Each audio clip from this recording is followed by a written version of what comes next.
Welcome to my home and welcome to my channel. This is me, Christoph Key, laughing through life, single, gay, and sober. This week's topic is on self-care. Self-care is a very important topic, especially in early sobriety.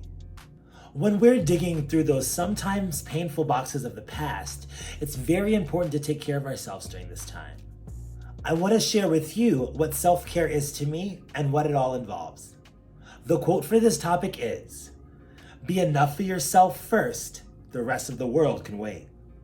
Self-care is something that I thought I did often, but now sober, realize I never did. After the pandemic, I believe our world has a new perspective on the word self-care. With everyone's mental health being put to the test, many of us dove into self-care as a way to keep our sanity. Self-care looks different for everyone and doesn't always have to be extravagant. One thing that I do daily for self-care is work out and eat a clean diet.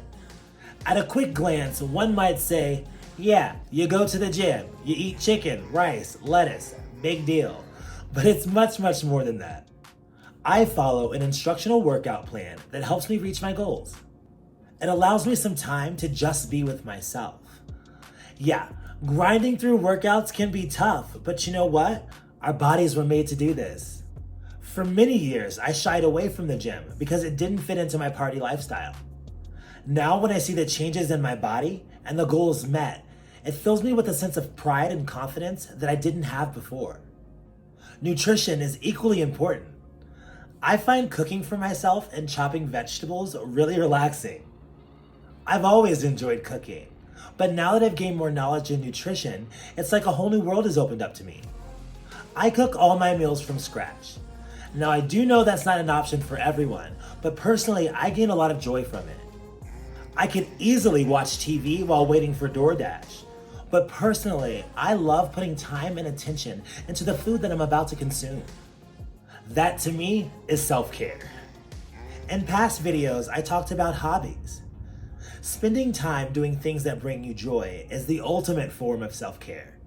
I enjoy things like plant shopping, kite flying, farmers markets, and writing music. Whenever I need a moment to recenter myself, doing any of these activities brings me back to square one.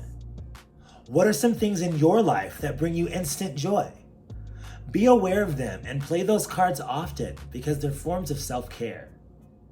One of the largest forms of self-care that I've learned since sobriety is personal space. In the depths of my drinking days, I always had a need to be around others. I always had roommates, plenty of friends ready to go out, and always seemed to be searching for romance. Growing up an only child, I felt like as an adult, I no longer had to be alone. The words personal space didn't exist to me. I would completely open up to anyone that I felt was doing the same without ever questioning their honesty. I can definitely say that I'm a much different person now. It wasn't an easy road learning to be comfortable in my solitude, but it's definitely one of the most cherished gifts that I now have. I really enjoy living alone and having my own personal space. I'm a very goal-oriented person, and having a space where I feel like my energy is protected is vital to my growth. It's funny how in life, sometimes the things that we fear the most can turn into something that we truly cherish. Self-care is something that can be easily forgotten. I encourage you to carve out time in your week to find something that brings you joy. When you fill yourself with positivity and light, you're then able to give that out to others.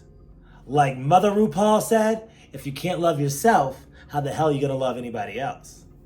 This brings us to our moment of gratitude.